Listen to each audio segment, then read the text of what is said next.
fueled by Xpress coffee, stunt legend, Rick English. I like to discuss more like the superhero stuff, and obviously you've been in Spider-Man, you've been in Wonder. No, I did Wonder one of Woman. those. What's the one? So just small bits in all of those kind of things. Yeah. The Scarlet Johansson. Black Widow. Black sorry, Widow, yeah. Is what do you do in them type of roles? It might not be 100% suitable for what they actually want it to do. You know, it might be hardtail Harley or something, and they wanted to jump down steps. You go back to his trailer and probably have like hot tub and girls in there. So I thought it looked like kind of a cool lifestyle. So basically, a role function. Yeah. For certain movies, I think it works really well. I'm sure if you don't see Top Gun or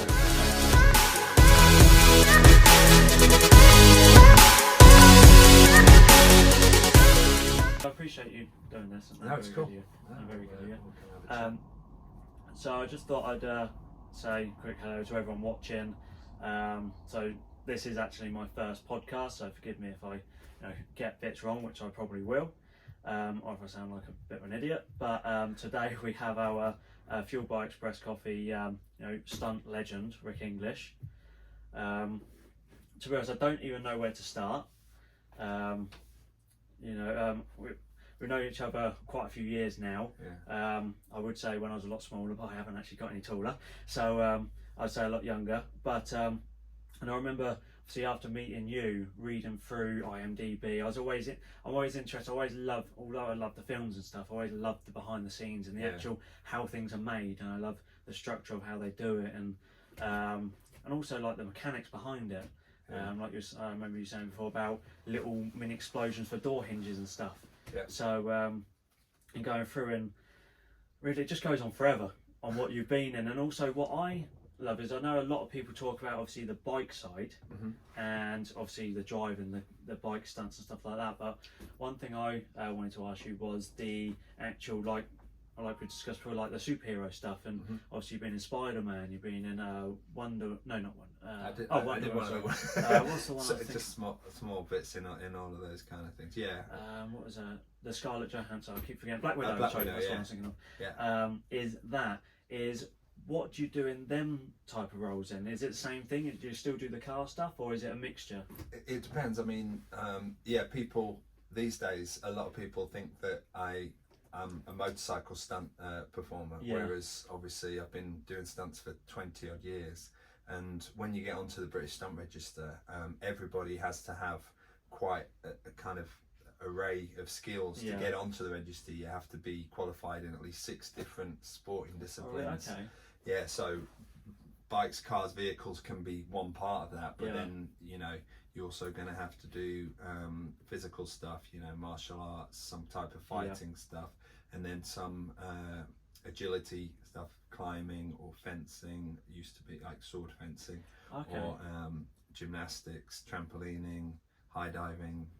There's all these different things, and you have to be trained across a broad spectrum. So everybody, when they get onto the register, is kind of a bit of an all-rounder, and that's the way it always used to be. All stunt guys used to be kind of all-rounders, and you'd come onto a film to double an actor in whatever they were doing, riding a horse, driving a car, fighting, falling downstairs, getting set on fire and everything. So that's kind of everybody on the stunt register's background. And then for me, it was only later on really that I became more known for doing bikes and car stuff. And I mean, bikes is what I love doing, to be honest. So that's your passion. I'd always choose a motorcycle over anything else. And I think bikes and cars is something you can sustain a lot longer as well.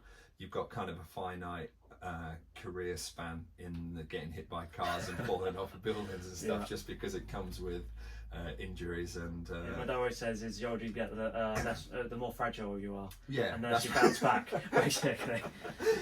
I mean, I try and keep myself in as good a shape as I can. I'm trying to extend my career as long as I can, which is, so it's not a bad thing to go into the vehicle side of stuff later on in your career and just put as much effort into that stuff as you did the physical stuff when you were younger. But at the minute, I'm quite lucky that I've managed to keep myself kind of fit, and there's not really anything that I wouldn't do now that I would have done 20 years ago. whether I do as good a job there, I don't know, but that's for other people to decide. But I still love doing a bit of everything. I wouldn't want to just do bikes at the moment. I like doing a bit of everything. I guess also driving the cars must be a cool thing as well. Yeah, it's great. I love cars as well, and I put a lot of time into that. I've got a sim at home, or else we'll go and do track days, or else there's a bunch of us that will get together and do some, go practice drifting and car manoeuvres and stuff, J-turns and handbrakes and all that kind of stuff. We've got a little group of us that all stunt guys that will all train together in that stuff, and to get the opportunity to drive any cool vehicles is always cool. Because with the bike side, so obviously I'm guessing, is that a lot easier to practice then? Obviously with cars, like you say, you've got to use a simulator. Yeah. Can you really go out and, is it more costly doing that, or is it just... To be honest, any motorsports is costly, and right, okay. It's also dependent on, it's the same with bikes, you need somewhere to practice, you know, and I'm quite lucky I've been practicing at the same place, at the same airfield for 20 years now. So I know that I can, any day that I'm not working pretty much, I can call them up, and it's usually available, and I can just go down there and put a couple of hours in on the bikes, which I'll do almost every day, as long as the weather and everything is all good. But the same goes for cars. You're limited in where you can, it's one thing just to buy a car to say this is what I'm going to learn to do this in, but then you need somewhere to go and practice that. You can't practice this stuff on the road or even in car parks or anything like that. So we have got certain places, but it's hard work to find somewhere to practice that stuff, like I say. But track days are expensive. You're probably talking a few £100 every time you want to take your car out. Yeah, that's just for the track and tyres and fuel. And one track day you'll be doing £100 worth of fuel probably. That's just in your car, and then you've got and you've got your van that's towing the car to the track as well. So it's all expensive. I always think that if I'd just done gymnastics or something as my speciality, and I was just a stunt guy that fell over and stuff, I think I'd have a lot more money. But I don't think it'd be as much fun. But that's the thing. It's not my thing. The thing I always find is, because this is really what I wanted to do this for, is more like the success side for it. Where speaking about like people's goals and their ambitions and how really they went on the path they end up being on. But yeah, no, it's interesting just listening to that side as well. It's so much to it, isn't it? And if you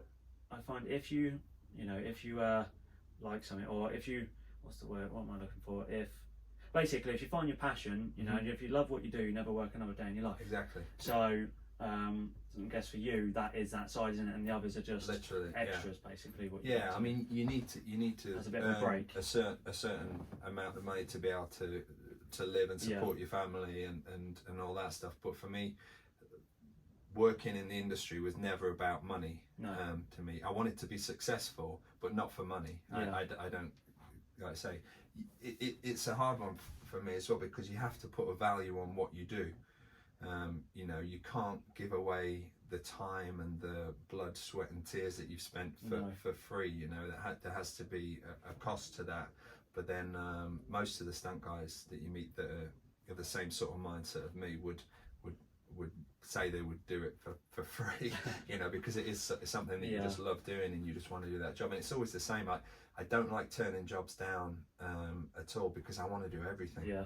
Even if I'm doing something else, another job, I'll try and find a way that I can do both, because somebody's called me because they wanted me to do something, and it's not only feel like obligated to them to do it for them, but I want to do everything because I love it. And, that's why I don't want to stop, and I don't want to go into coordinating. I want to carry on performing as long as I can. And that's what, like I say, that is what you enjoy, and that's really what you live to do, isn't it? And I'm guessing you've got to see some amazing places. You've got to travel around the world probably quite a lot. And two, I'm guessing you get to meet a lot of interesting people. Do you actually do a lot of like work with like the actors and stuff? As I know you've done doubles for people like Nicolas Cage. It varies basically. It depends. A lot of the time, if you're doubling an actor, then generally, if you're doing fight stuff with them or whatever, you'll be demonstrating, helping them with their movements is half of your job. You know, you've got to. The whole thing is got to be like a mix between the two of you. You know, a whole sequence will be, so the physicalities have to match. So I'll help them with their physicality, and I'll also speak to them about what they want to look like, what they want the character to look like. You know, at the end of the day, it's their character really, and I'm just helping with the physical side of it. So we'll work with them quite closely in that stuff. The same if they're driving or riding. We'll normally have practice days and stuff where the actors will be there and we'll be helping them out with the parts that they have to do, even if it's just pulling away on the motorcycle or whatever. Just making sure that they look right on it, because everyone's an expert on you know, on the internet these days, and so if you do something that doesn't look quite right as an actor, then then people will pick up on it straight away, and they'll be dying to flag that up to everybody, to say he didn't do this right, he didn't do that right. You know? So I remember I sat in a film with one of our BSB riders. We're watching it. We went to the cinema. I can't remember what film we're watching, and he was like, it was a motorbike scene going through. He was like, that gearing's not right. That's not changing exactly. That's not how it would do. He was like, right, what they've done is you can tell they've actually put that on top of the film, or whatever you're explaining. But no, you're exactly right. People always talk about the sounds of motorcycles as well. They always get, that's not the right sound for that bike and stuff. And, and also they actually make, like, it will be let's say a KTM, but it's actually meant to be a different type of bike, isn't it? So that's quite interesting how they do that. Exactly. Sometimes directors or you know, creative people will choose bikes as well based on what they like the look of and everything, and it might not be 100% suitable for what they actually want it to do. You know, it might be hardtail Harley or something, and they want it to jump down steps and all this stuff. You know, that has no suspension at all. That thing's just going to pancake itself the second it hits the bottom. So sometimes we have to build special versions of stuff, or adapt another motorcycle to look like this motorcycle or whatever. The same with cars and the same with everything. You've got to kind of make a compromise between what they want it to look like and actually being able to do the job. And then like you say, people will always go on the internet and pull that stuff like that. Bike would never go down those steps. You know, and I guess it doesn't matter what you do, you're always going to get them people. You've just got to. People have just got to suspend their disbelief for a little while. I know it's a film, but then you're trying not to take them out of that, because when people watch movies, they just want to. Most people just want to watch it and just sort of switch off from everything. If you do something too obviously fake that takes them out of that, then it's a fine balance, you know. Yeah, because I loved your interviews with our friends Dave Neal and also Danny Buchan. So they were really interesting.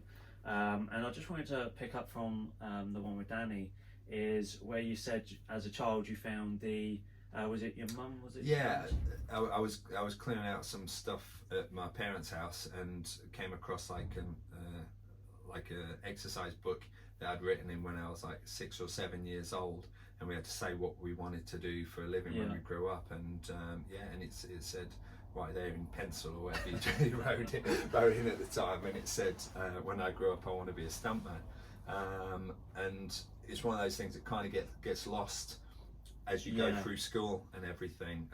I'd probably been watching The Fall Guy, and there's a movie called Hooper, like a Burt Reynolds movie that was like my favourite movie, and anything with Burt Reynolds in was my favourite movie at that time. But Hooper, I remember, was he plays a Hollywood stuntman in that, and so it's all like his sort of backstory in life and everything, and it was loads of clips of him going to set and doing these stunts, and then he'd go back to his trailer and probably had like hot tub and girls in there. So I thought it looked like kind of a cool lifestyle. So I thought, this is exactly what I want to do.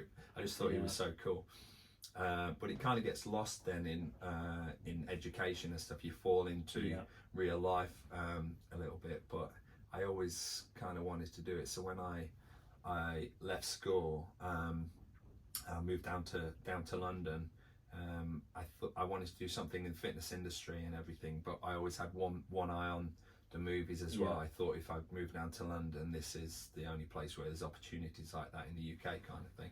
But I thought, I think I've said this before to other people, I thought I would go into it as maybe like an action actor kind of thing, you know, because I was big into martial arts at the time, so I thought I might be the new Jean-Claude Van Damme type of thing, you know, and be smashing everyone up in these movies, but it didn't work out that way. It's me that gets smashed up most of the way around. Yeah, because that's what I was going to ask is how did you go from basically 6 years old to then becoming you know, Batman's double? Yeah. It's quite a disjointed journey, but all the way through school, I was always into sports and physical stuff and everything. Always loved motorcycles. I think I've said before to other people, it wasn't as accessible then as it was now. It wasn't like everyone at school had access to going to motocross or whatever. It was you know, it wasn't a normal thing to do as part of school. Plus, you know, it's expensive. As we said before, motorsports is expensive. Oh, yeah. So, you know, I didn't really get into motorcycles and stuff till I was sort of teens and everything, you know, like 15, 16 years old. But I was always into physical stuff, and then I carried that on, obviously with martial arts, competing and everything, through my sort of teens and 20s. Everything, and moved down to London and trained and got on the British Stunt Register, because I was working in gyms anyway, say with one eye on movies, and I started getting asked to do bits of fighting for films and everything, so I started doing that, and then found out that the best way to do that for a living was to join the British Stunt Register. So Did you apply for that then? Yeah, I started training, and it took probably 3.5 years between finding out what qualifications I needed and then getting those finished. But during that time, you're training in stuff that you really enjoy anyway. So it was all oriented towards this goal of getting onto the British Stunt Register, but it was stuff that I was loving doing anyway. You know, I was going trampolining in the evenings, or sword fencing and fighting and riding motorcycles, and it's the same stuff that I do anyway. No, exactly, because that's the thing, is I find that for me is you've got to have, there's 3 things really to success. Is you've got to have your vision, you've got to then have your goals, you know, you've got to know your plan, you've got to know how you're going to get to that vision you got. For me, is I always run it like a little movie in my head. So in my head I have what my vision is. It's literally like a video playing back, and then I know my goals, how I need to get there. And then the last thing is literally just getting on and doing it, taking action and just going full steam ahead and getting it done. It's even now, it's everything's quite a big effort when you actually break it down into individual sort of components. Like for yourself, you know, setting your alarm for 5 o'clock in the morning or whatever and getting up is it's hard work, you know, and probably when it first goes off, the last thing you want to do, why the hell did I do that? But you never regret it. Or for me, I never regret it.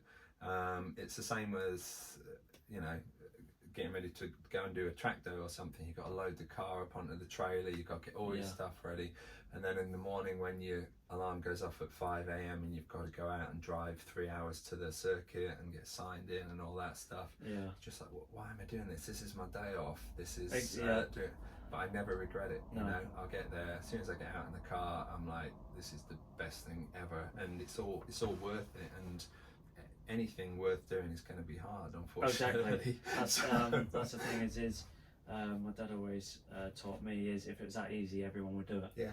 So it's sort of the same principle. It doesn't matter what you do, is, you know, everything's going to have to take that element of effort. Yeah. To if it's easy, it's probably also not worth doing. Yeah. In a way. So you know. I mean, I find it hard to almost switch off and relax and do nothing. Yeah. I can't stand to think that I've wasted a day relaxing or doing something. Yeah. So I'll rather go and ride, and that's relaxing for me, and I enjoy it. And then I'll get home. I feel like I've got a good. You feel productive. Hours. Yeah, I feel like I've done something good. And same with going to the gym. You know, we'll say we finish a long day filming. I might have been filming for 12, 14 hours in a day. The first thing I'll do when I get back to my hotel is get changed quick, drink coffee, and go to the gym, because it's like that time for me to switch off, to do something for myself, and that, and I don't know, it's part of who I am, as well as me feeling like there's a purpose to it. It also, for me, sort of mentally, I like, it's just what I like doing. Yeah, no, because so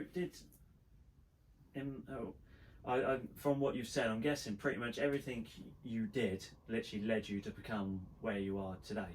Basically, everything was all in this direct. It's from young to now. This is where you wanted to Yeah, it's hard once you get onto the stunt register and you get into that world, because you're then relying on people to give you opportunities. It's not, you can't really create your own opportunities. All you can make sure is that when the opportunities come there, that you're as prepared as possible. Yeah.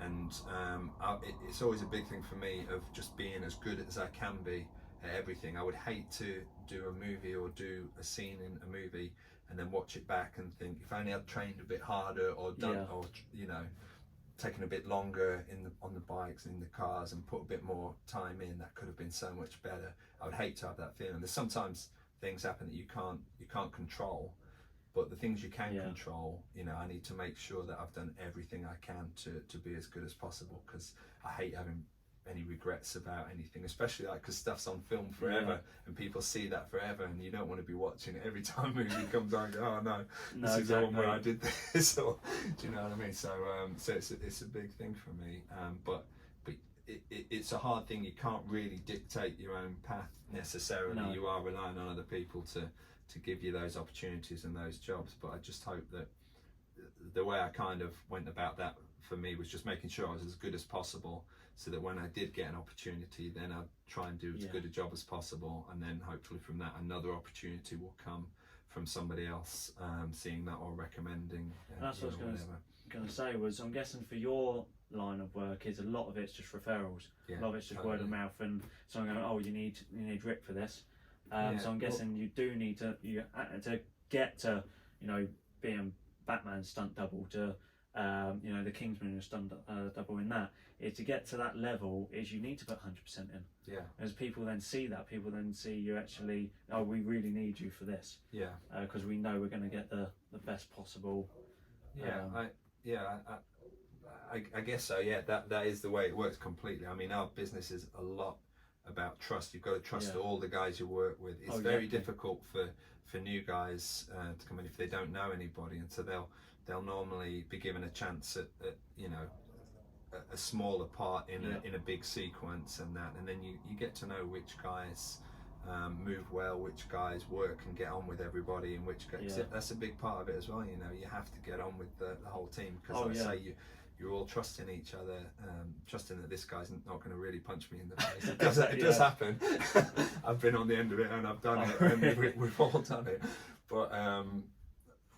But yeah, it's a lot of referrals and a lot of reputation, and it's like anything. I think you can spend a lot of time building up a reputation, and then it can only take one moment for that to all kind of fall apart. So there's always a lot of pressure to perform every time and not to make mistakes and stuff, you know.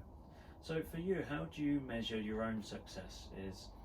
I know it's quite hard. No, it's in my head really. It's whether I'm happy with the job that I did or not.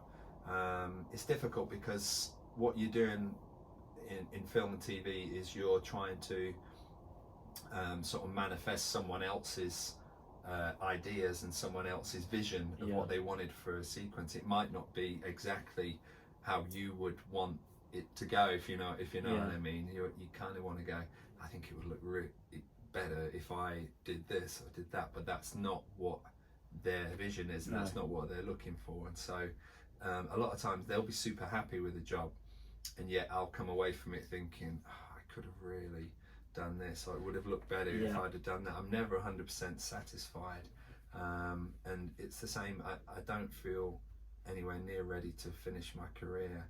I think I can go harder, faster, on everything, and just do more and more. I'm never 100% satisfied with what I've done, so I don't feel that I've been successful enough in my career to call a stop to it at all. Do you know what I mean? I can't say, right, that's it now, I've done everything I want to do and I've done it all as well as I could do.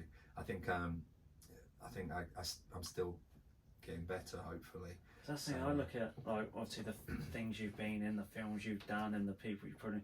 I think, wow, that's probably just like every person's dream, is that, you know, going to all these places, being in these films, and because there's one thing I was going to ask, actually. This is a bit a random one, but again, you know, I'm like for one question. I like a random question.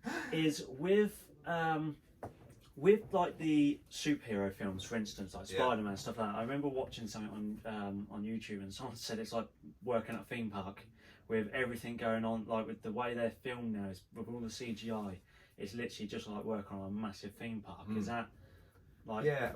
Do you mean how the job has sort of changed Yeah. to incorporate those things Yes. into it? Yeah. I mean, I actually really like the old school stunts and stuff. I like doing stuff in camera for real as much as possible. I think most guys do in our situation. I don't think you'll ever, because since I got onto the stunt register 20 odd years ago, people have always been saying, oh, there won't be stuntmen soon, it'll all be computer generated characters and stuff. We won't need guys to fall off here, we'll just do it digitally and everything. People can still tell, and I think people care about the fact that there is a real person doing something. It's like motorcycle racing. There's a danger to it, and that's almost part of the attraction to it.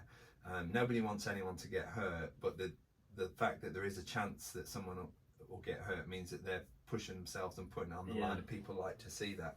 You know, if in a movie there's a car goes off a cliff or crashes off of something, and you know it's just an empty car, it's just a piece of metal tumbling down, you know, down a hillside or whatever. If you were doing the same thing, but there was a guy driving that car and he's sent it off a ramp and then he's inside that thing, it just becomes a different kind of connection with the audience. For me, it does anyway, if people know that. But the CG's definitely come into everything a lot more, but we can almost use it to help us as well. It can, you know, we can perform stunts for real and then have elements of safety in there that they can take out digitally afterwards or whatever, or they can add stuff into what we're already doing, but we still get to do the physical performance most of the time these days, which is good. Like I say, the sets are probably a big difference from what it used to be as well, where that you'll be in, like I say, fighting in a virtual world. You know, there might be a green box here, but on the day that's going to be some big computer or something, or some big robot or something. So yeah, you have to kind of immerse yourself in that world and imagine what the finished product's going to be like. But we've done stuff in the past as well. We did a film called Jupiter Ascending. Okay. Jupiter Ascending? I think it was Jupiter Ascending. Channing Tatum and Mila Kunis movie. And there's quite a few CG characters in that, and you'd get either yourself or guys in mocap suits, which is just basically a grey suit with tracking markers. Yeah, exactly. And they could actually show us on a monitor in real time what the character was looking like. So I'd be standing, this guy's in basically a grey tracksuit with all funny markings all over it, but we could look at the monitor and it's like a monster guy there, and you can interact with it. Every movement that he does is what the monster's doing, and it's pretty exciting now actually. It's and that was probably 10 years ago, so I don't know, I haven't worked on a lot of stuff with that kind of thing since then, but I'm sure it's come on way more than that. If you think about what guys can do on their iPhone, that's what I was just I think it's going at such a rapid rate now. Technology is that is but incredible. I think you can still tell what's a person, and it's just it's not quite there. Even kids can tell it's not quite right. Something will just take your eye away and just tell you something's not real. So hopefully there's still a job for us. I guess it's probably, if you watch it the first time, you probably won't pick it up. So then when you're re-watching it, because you've already seen most of it, you're then picking up little details. So that's what I always find, like the Avengers and stuff like that. If I watch it the first time, it's like, wow, that's real. You know, it looks amazing.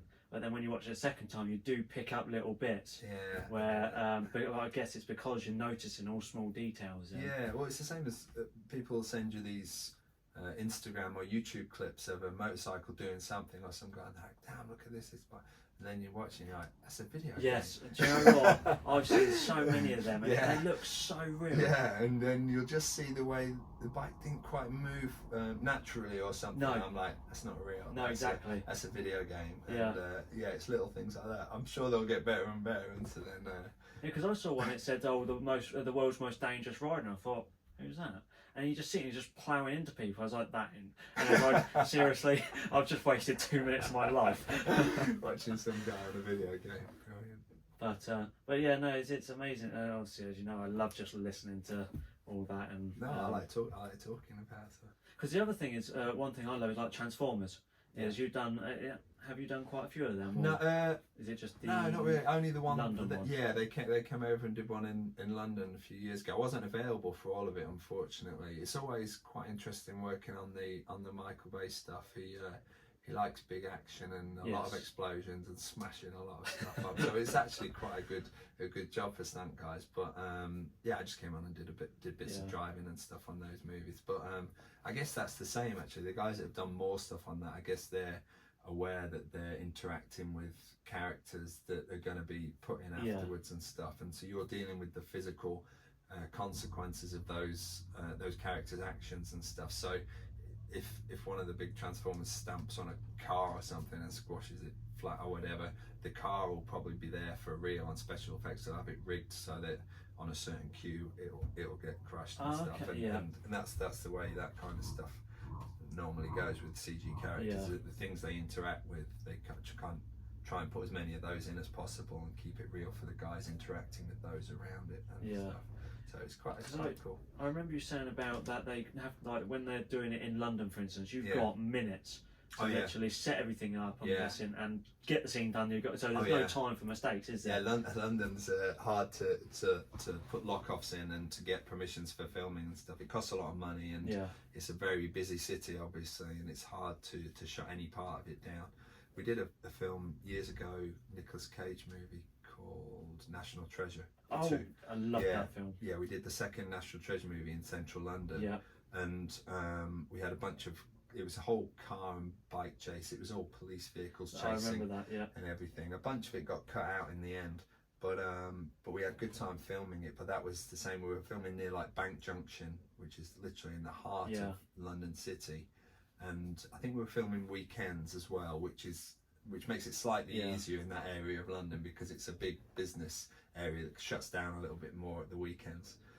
But yeah, I think we had 3 minutes in which we had to go from where the cars are all stashed at the side of the road, to jump in your vehicles, pull them into position. Everyone knew exactly where they were going to be. It'd be roll cameras, 3, 2, 1 action, and you do the whole sequence, smash these cars or do whatever you're doing, and then they all had to be pulled off and back to their positions in 3 minutes. The whole thing in like 3 minutes. So we rehearsed it at Bovingdon Airfield. I remember during the week we would rehearse down there. We had the whole sort of plan of Bank Junction marked out on the proper floor, measurements and the exact dimensions of everything. And we were like, this building will be here, this is here, there's a lamppost here, there's this here, and you'd put the cars exactly where they're going to, and literally do a dress rehearsal of the whole thing so that on the day it would run smoothly. But the other thing that we do these days is they'll film at somewhere that's a little bit easier to get permissions for. Glasgow's used quite a lot. Places like Liverpool or Manchester, they've got similar architecture to London. You can kind of get away with it being London and stuff, but it's just easier to get the lock-offs and to get permissions to film in those places. Probably cheaper as well, I'm sure. Oh yeah.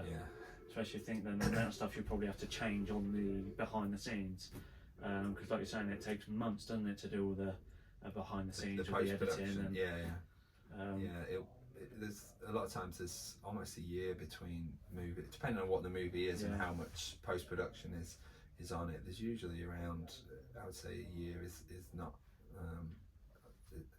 is not out of the question for it to be a year between us finishing filming and the movie being released. So there's all that time for them to because like I remember I was watching I really like Game of Thrones, and that was like 2 years between a series. But then when you watch it, it's like, okay, I actually understand why. Is it the amount that goes into each one? I never worked on Game of Thrones. I know all the guys that did that that whole thing, and I remember when they were first starting series 1 and they were saying, oh, this is going to run for 6 years and stuff. I was like, oh my god. So they're just starting on a TV series and knowing that they were going to be there for kind of 6 years. It kind of changed hands a couple of times during that time, and other coordinators came in, but yeah, it just it's a big production, that is, as well. That's what's happened recently as well, is that a lot of the big productions are now VOD, like video on demand services like Apple, Amazon Prime, Netflix, and Disney that kind of thing. Exactly. They're all producing their own series, and they've got literally movie budgets for these TV series. So so that's what I was going to ask is, what's your thing? Because I see a lot of the like Disney, for instance, it's all going series now. Yeah. Do you think that's going to be really a way forward, or movies like drop off a little bit, or do you reckon it's not? I don't know. For me, I still like a movie. I still feel there's something special about a movie. Where it's like a big build up to it, a big anticipation of it coming out, and then it's an event to almost go see it at the cinema, and it's a thing by itself. Whereas things that are video on demand that you're kind of watching at home just become like, I don't know, like a home ritual for people. And you just put it on a Friday night, and you're half doing something else while you're watching it. I don't know, but certainly in my household, people don't kind of sit down, turn all the lights off, get food and popcorn ready, and sit and watch Game of Thrones or anything. It's just a different way of sort of consuming these programs for me, and I like the whole thing of movies.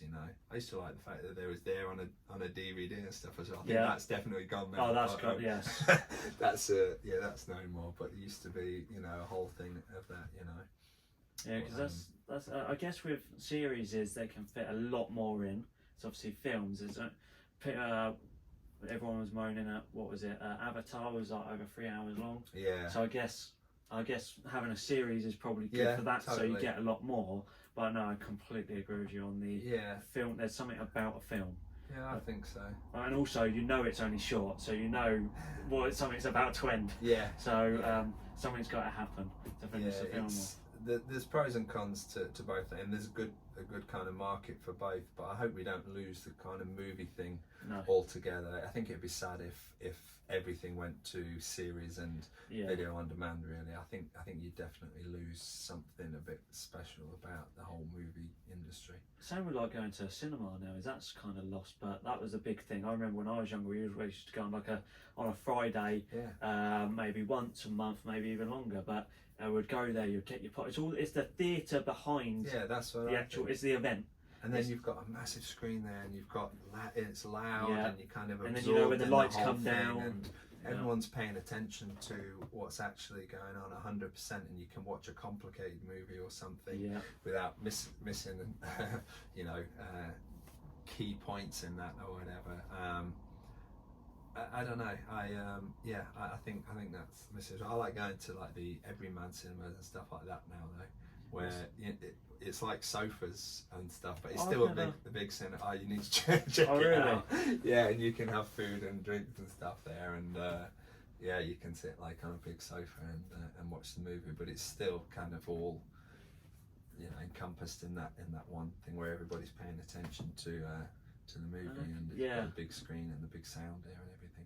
Yeah, because I remember always walking through when I was younger on the cinema. You always see the big comfy chairs. It's like one day I'll be able to sit in them. Yeah, I can't get big comfy chairs these days if I go to the cinema. Because I went to New York about 3 years ago. Yeah. And I went there, and I know it's gonna be sad. I watched Bumblebee, and that was a highlight of my trip in New York. Oh really? I went in, and the cinema you had full recliner leather seats. Oh yeah. With a massive table that spun out. I've never seen anything like it. That's cool. And it was just the coolest thing I've ever seen. In the UK, you get these literally, it's all about numbers. It's all about fitting in. Literally, it's like a bus seat basically to sit on. Whereas here it was a full recliner chair, and that wasn't even. That was just standard. That was literally standard. I didn't even know what the extra pay, to pay extra you got. Have you ever been to that, like the what they call 4D cinemas and I haven't, stuff? no. We watched Ready Player One, I think it was, in 4D, and that was kind of cool because it's a whole virtual world and everything, so the seats kind of tipping and moving and vibrating. Don't they have like a mist thing that comes up? Yeah, I liked it. I thought the whole thing I've never done that. I think I've done 3D. Cool. Yeah. But that's about it. I've always saw that it's 4DX. Is that what it's called, or 4D? Something like that. Yeah. No, that's basically a roller coaster, isn't it? Yeah, pretty much. For certain movies, I think it works really well. I'm sure if you were going to see Top Gun or like say maybe Avatar or a movie like that where you can get immersed in this world, it would just help bring a few extra dimensions to it. Yeah, I think it's pretty cool. Yeah, I hope we don't lose the whole cinema experience. Really, I think it's pretty. Yeah, it'd be sad if we lost that. No, I agree. But no, like I said, no, thank you very much. I really appreciate your time, and it's again nice always to just talk to you. I love just listening. It's all the behind the scenes I love, and just hearing about how it actually is created. Yeah. So yeah, I like that stuff too. So no, I really appreciate that. Perfect. But yeah. No worries. Did you want a coffee or anything?